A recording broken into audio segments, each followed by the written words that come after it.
యేసుక్రీస్తు నామంలో వందనాలు తెలియజేస్తున్నాను. దేవాదేవుడు 2025 సంవత్సరంలో మరి ఆగస్టు మాసం చివరి దినం వరకు మనందరికీ కూడా దేవుడు కాపాడుతూ వచ్చాడు. అందరూ బట్టి మన దేవునికి వందనాలు తెలియజేయాల్సి మనం ఎంతో అదృష్టవంతులం. మరి సమయాన్ని ఈ క్షణాన్ని చూడలేక అనేక మంది ఈ లోకాన్ని విడిచిపోయినట్లుగా మనం చూస్తూ ఉన్నాం. మనకంటే గొప్పవారు, పెద్దవారు, ధనవంతులు, మరి అధికారులు అనేక మంది కూడా ఈ లోకాన్ని విడిచినట్లుగా చూస్తున్నాం. కానీ దేవుడు మాత్రం మనందరినీ సజీవ సంఖ్యలో లెక్కించి ఈ రీతిగా మందిరంలో మనందరినీ సమకూర్చిన దేవునికి మనము మన జీవితాలను కూడా వందనాలు చెల్లించినా కూడా ఆయన రుణాన్ని మనము తీర్చుకోవాలి. మరి చదువుకున్న దేవుని యొక్క వాక్యాన్ని మనం చూస్తాం. కొన్ని విషయాలు హెబ్రీయుల రాసిన పత్రిక 10వ అధ్యాయము 25వ వచనం. కొందరు మానుకొనుచున్నట్టుగా సమాజంగా కూడుట మానక ఒకరినొకరు హెచ్చరించుచు ఆ దినం సమీపించుట మీరు చూచిన కొలది మరి ఎక్కువగా అలాగూ చేయొచ్చు. ప్రేమను చూపుటకును సత్కార్యములు చేయుటకును ఒకరిని ఒకరు పురికొల్పవాలని ఆలోచిద్దాం. ప్రార్థన చేసుకున్నాం. తండ్రి యేసుక్రీస్తు ఘనమైన దేవా, మీ నామానికి స్తోత్రాలైనా గత నెలలు, వారాలు, దినాలు మమ్మల్ందరూ కూడా సురక్షితంగా కాపాడడానికి స్తోత్రాలు. మరి సన్నిధిలో మీ యొక్క వాక్యాన్ని ధ్యానం చేయడానికి మాకు ఇచ్చినటువంటి ఈ శ్రేష్టమైనతనానికి స్తోత్రాలు చెల్లిస్తున్నాను. మనైనా ఈ యొక్క వాక్యాన్ని మేము నేర్చుకుంటున్నాగా మాతో మాట్లాడండి.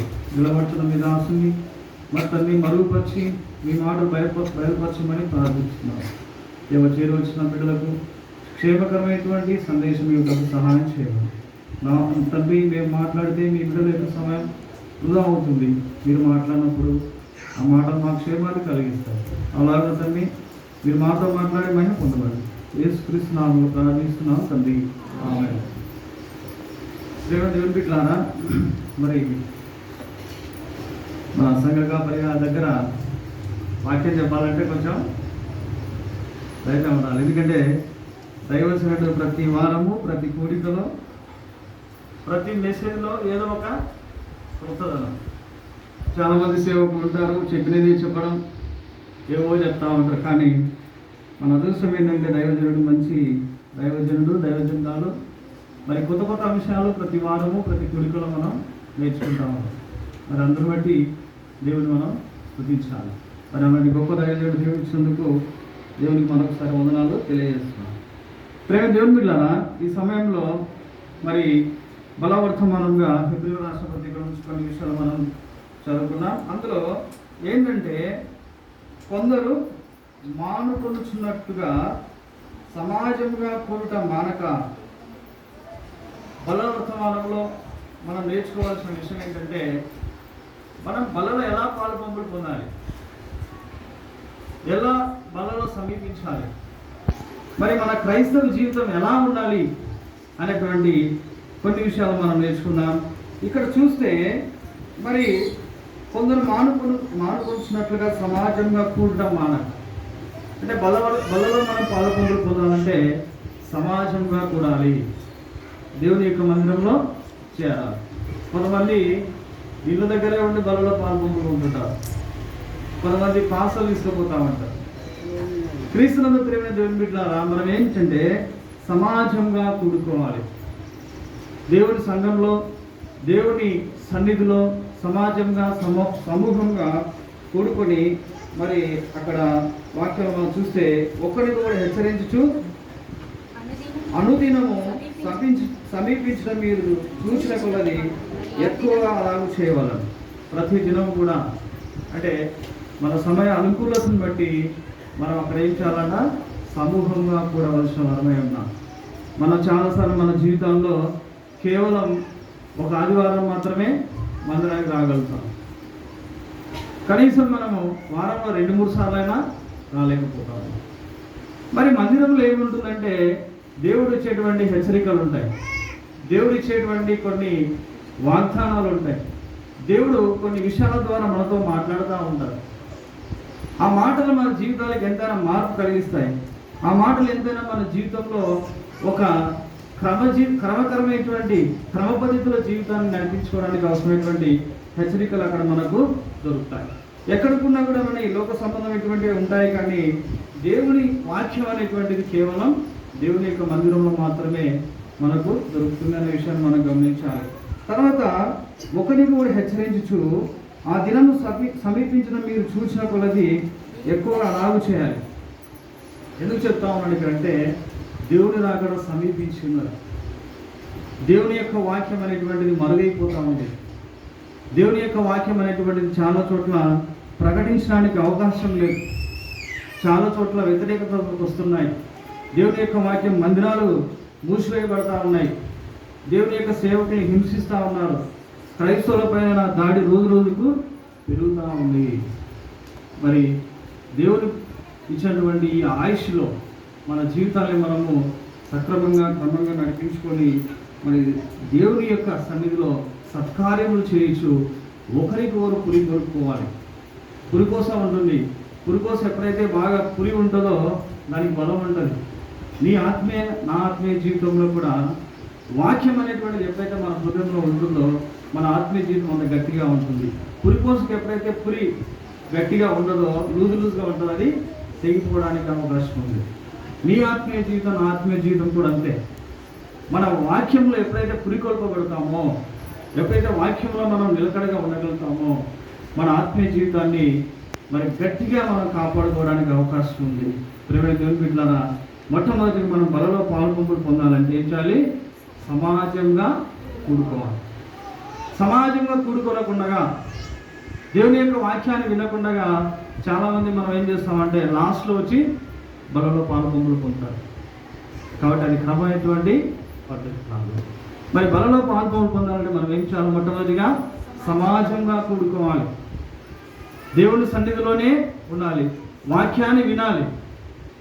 వాక్యాన్ని విని వాక్యం ద్వారా హెచ్చరించబడి ఆ వాక్యం ద్వారా మన దేవుడు మనతో ఏం మాట్లాడాడు అనే విషయాన్ని మనం గ్రహించి ఆ వాక్యం ద్వారా మనల్ని మనము సరి చేసుకోవాలి.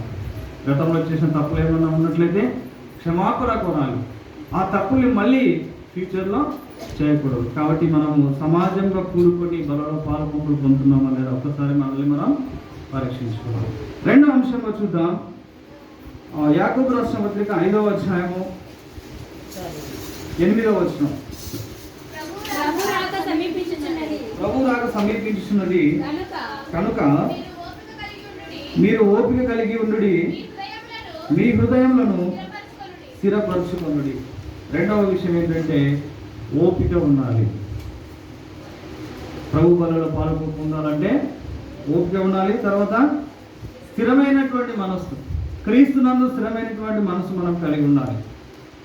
ఈ లోకంలో మన వాక్యం విన్న తర్వాత మళ్ళీ లోకంలోకి వెళ్ళినప్పుడు సోమవారం నుంచి శనివారం వరకు అనేకమైనటువంటి కొన్ని తప్పిదాలు మన యొక్క జీవితంలో చేస్తూ ఉంటాం. అలా కాకుండా దేవుని మందిరంలో ఏ విధంగా ఈరోజు మనం వాక్యం విని స్థిరమైనటువంటి తలంపులతో బయటికి వెళ్తామో అదే వాక్యాన్ని మన హృదయంలో స్థిరంగా కాపాడుకోవాలి. చాలామంది మనం ఏం చేస్తున్నామంటే వాక్యాన్ని విని పెడచలు పెట్టి స్థిరమైనటువంటి మనసు లేకుండా ఓపిక లేకుండా ఉంటాం. క్రైస్తవ జీవితంలో ఓపిక అనేటువంటిది చాలా అవసరం. చాలామందికి ఓపిక అనేటువంటిది ఉండదు. దేవుడు ఆశీర్వాదం ఇవ్వాలంటే వెంటనే కావాలి. ఈరోజు ప్రార్థన చేస్తే సాయంత్రానికే నాకు ఫలితం కావాలి. దేవుడు చాలాసార్లు మనల్ని పరీక్షించేవాడిగా ఉంటున్నాడు. ఒక విద్యార్థి పాస్ కావాలంటే సంవత్సరం అంతా చదవాలి. నేను ఈరోజు చదివినాక రేపు ఎగ్జామ్ పెట్టమంటే గవర్నమెంట్ పెడుతుందా? ప్రియమైన దేవుని బిడ్డలారా, మన జీవితంలో ఓపిక ఉండాలి. శ్రమలు వస్తాయి, నష్టాలు వస్తాయి, కష్టాలు వస్తాయి, అవమానాలు వస్తాయి. అయినప్పటికీ మనం ఏం చేయాలంటే ఓపిక కలిగి ఉండాలి.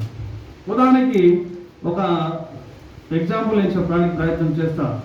విలియం కేరీ అనేటువంటి ఒక దైవజనుడు ఉన్నాడు. ఆయన ఎక్కడో ఇంగ్లాండ్లో పుట్టాడు 1941 సంవత్సరంలో. ఆయన భార్య డోరతి.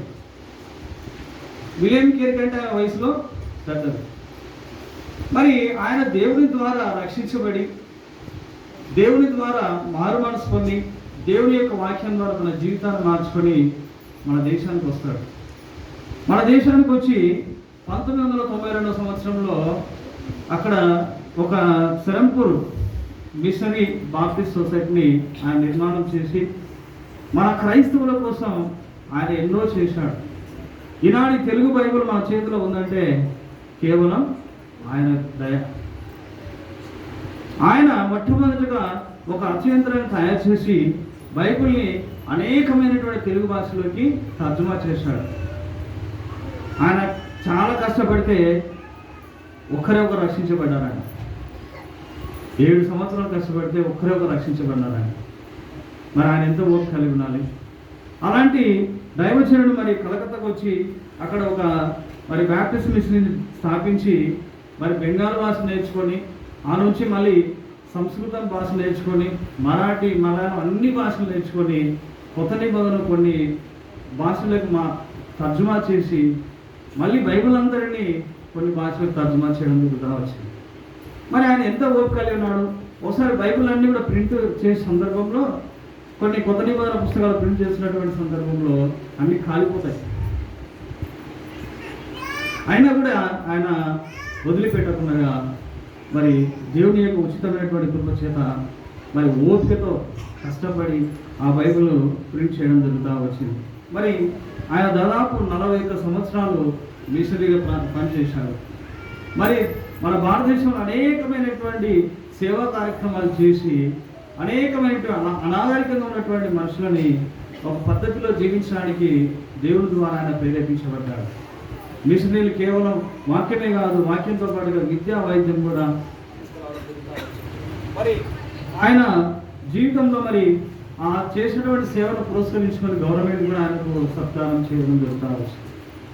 ఈనాడు మన జీవితాల్లో కొన్ని సమస్యలు వస్తే ఏం చేస్తున్నామంటే బయటికి వెళ్ళే వారంగా ఉంటున్నాం, దేవుని మర్చిపోయే వారంగా ఉంటున్నాం. మరి ఎక్కడో ఇంగ్లాండ్లో పుట్టినటువంటి ఆయన ఈ లోకానికి వచ్చి మన దేశానికి వచ్చి మరి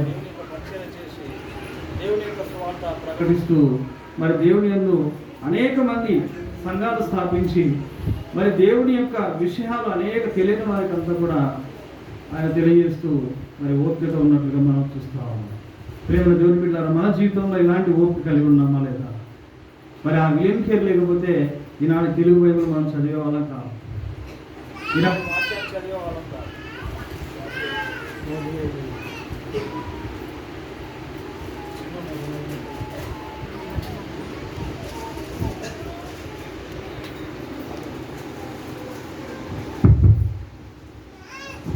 కాబట్టి దేవుని ప్రేమ దేవుని బిడ్డలారా, మనం బలలో పాలు పొందాలంటే ఓపిక కలిగి ఉండాలి.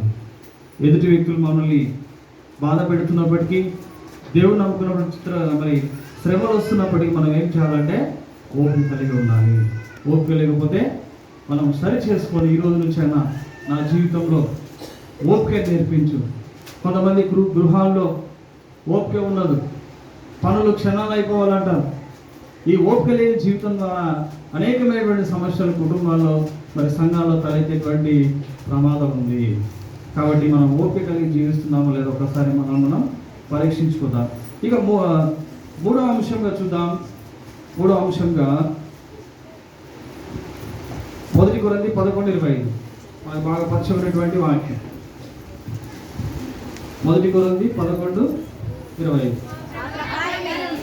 ఆ ప్రకారమే భోజనమైన పిమ్మట ఆయన పాత్రను ఎత్తుకొని ఈ పాత్ర నా రక్తం వలన కొత్త నిబంధన, మీరు దీనిలోనిది త్రాగవచ్చినప్పుడల్లా నన్ను జ్ఞాపకం చేసుకోవాలి. మరి మూడో అంశం మనం ఏం చేస్తున్నాము? జ్ఞాపకం చేసుకోవాలి. ఎవరిని జ్ఞాపకం చేసుకోవాలి? దేవుడిని. దేవుడు మన కోసం చేసినటువంటి శిలువ యాగాన్ని, దేవుడు నీ కోసం నా కోసం కాల్చినటువంటి ఆ రక్తాన్ని జ్ఞాపకం చేసుకుంటూ అందులో మనం పాల్పొంపు పొందాలి. అలా కాకుండా మరి లోక సంబంధమైనటువంటి వాటిని మనం చేస్తూ అందులో పాల్పొంపులు పొందే ప్రయోజనము లేదు. కాబట్టి మన దేవుని యొక్క క్రియలు జ్ఞాపకం చేసుకుంటున్నామో లేదా ఒకసారి ఆలోచిద్దాం. దేవుడు నీ కోసం నా కోసం, నీవు నేను పొందవలసినటువంటి శిక్ష యావత్తులతో కూడా ఆ కలవరి శిలువలో మరి పంచగాయాల ద్వారా పాప క్షమాపణ విడుదల కలుగజేస్తూ వచ్చినాడు. ఎక్కడో మనము నిత్య నాశనానికి పోవలసిన మనలందరినీ కూడా దేవాదేవుడు రక్షించి తన కుమారులుగా కుమార్తెలుగా చేసినాడు. మరి దేవుని యొక్క క్రియలను జ్ఞాపకం చేసుకుంటూ బలలో పాల్గొంటాలని 3వ అంశంగా మనం చూస్తాం. అలాగే 4వ చూద్దాం, 27వ అక్కడ అందులో చూడమ్మా. కాబట్టి ఎవడు అయోగ్యంగా ప్రభు యొక్క రొట్టెను తినునో లేక ఆయన పాత్రలను తాగునో వాడు ప్రభు యొక్క శరీరం గురించి రక్తంను గురించి అపరాధి. ఎవరు అపరాధి అవుతారంట? అయోగ్యంగా పాలు పొందినవారు. దేవుని యొక్క రక్తంలో, ద్రాక్షరసంలో, లేకపోతే రొట్టె ద్రాక్షరసంలో మనము పాలపొంగులు పొందాలంటే యోగ్యత కలిగి ఉండాలి. యోగ్యత లేకుండా అంటే మీ అపవిత్రత లేకుండా పరిశుద్ధత కలిగి యోగ్యమైనటువంటి రీతిలో అందులో మనం పాలపొంగులు పొందాలి. నామకమైన వారికి పట్టణంలో బల తీసుకుంటున్నారు కదా, నేను బల తీసుకుంటా అనేటువంటిది కాదు. మరి యోగ్యంగా పాలపొంగులు పొందుతున్నామా లేదా ఒకసారి మనం పరీక్షించుకున్నాం. ఒక 4వ విషయాన్ని చూద్దాం. అందులోని 8వ వచనంలోనే కాబట్టి ప్రతి మనుషుడు తన్ను తాను పరీక్షించుకోవాలి. ఏదైనా ఒక ఉద్యోగం మనం పొందాలంటే గవర్నమెంట్ వాళ్ళు ఎగ్జామ్ పెడతారు, డిఎస్సి పెట్టారు. అందరికీ జాబ్ వస్తుందా? మనం ఏం చేయాలంటే కష్టపడి పరీక్ష రాసి మంచి మార్కులు సంపాదించుకుంటే జాబ్ రావడానికి అవకాశం ఉంది. కొంతమంది కష్టపడతారు కానీ ఒక్కోసారి రాదు. మరి మన ఆత్మీయ జీవితంలో బలలో పాల్గొంపులు పొందాలంటే పరీక్షించుకోవాలి. ప్రభా, నేను ఈ పరిశుద్ధమైనటువంటి రొట్టె రసంలో పాల్గొంపులు పొందడానికి నాకు యోగ్యత ఉందా? లేదా గత వారంలో నీకు అయిష్టమైనటువంటి కార్యాలు ఏమైనా చేశానా? నిన్ను అవమానపరిచేటువంటి కార్యాలు ఏమైనా చేశానా? నా మాటల ద్వారా కావచ్చు, నా చూపుల ద్వారా కావచ్చు, నా చేతుల ద్వారా కావచ్చు, లేకపోతే నా క్రియల ద్వారా కావచ్చు, నేనేమైనా అయిష్టమైనటువంటి పనులు చేశానా అని ఒకసారి మనం ఏం చేయాలా? పరీక్షించుకోవాలి. ఏదైనా మనం ఒక వస్తువులు కొనేటప్పుడు లేదా ఏదైనా ఒక బట్టలు కొనేటప్పుడు మనం రకరకాల పరీక్ష చేస్తాం. బాగుందా లేదా, దీని మన్నిక ఎన్నాళ్ళు వస్తుంది, చిరిగిపోయిందా, లేకపోతే కలర్ పోతుందా, ఇవన్నీ చేస్తాం. మరి బలలో పాల్గొని పొందుతున్నటువంటి మనము మన హృదయాన్ని మాత్రం పరీక్షించుకోవాలి. మరి దేవాదేవుడు నీ కోసం ప్రాణం పెట్టి రక్తాన్ని చిందించి మరి మరణించి నీ కోసం తిరిగి లేచినటువంటి ఆ దేవుని యొక్క సాదృశ్యంగా, దేవునికి సాదృశ్యంగా, ఆ సిలువ త్యాగానికి సాదృశ్యంగా ఉన్నటువంటి ఆ బలలో పాల్గొంపులు పొందుతున్నటువంటి నీవు పరీక్షించుకోకుండా ఎలా పాల్గొంపులు పొందుతాం. కాబట్టి మన జీవితంలో నేర్చుకున్న మనల్ని మనం పరీక్షించుకోవాలి. చాలాసార్లు పరీక్షించుకోకుండా బలలో పాల్గొంపులు పొందే కింద చూస్తూ ఉన్నాము. అలాంటిది ఎవరికి రాకూడదని మనం ఆశిస్తాం. కాబట్టి యోగ్యమైనటువంటి రీతిలో బలలో పాల్గొంపులు పొందే నీకు, నీ కుటుంబానికి, నీ ఆత్మీయ జీవితానికి, నీ పిల్లలకు అది క్షేమం. అలా కాకుండా అయోగ్యంగా పాల్గొంపులు పొందే కింద చెప్తా ఉన్నాడు, అవి ఎవరికి కూడా రాకూడదు. మరి యోగ్యమైనటువంటి రీతిలో పాల్గొంపులు పొందాలని మరి 4వ అంశంగా మనం చూస్తున్నాం. అలాగే చూద్దాం ఇంకొక అంశంగా యోహాను రాసిన మొదటి పత్రిక 3వ అధ్యాయం 3వ వచనం.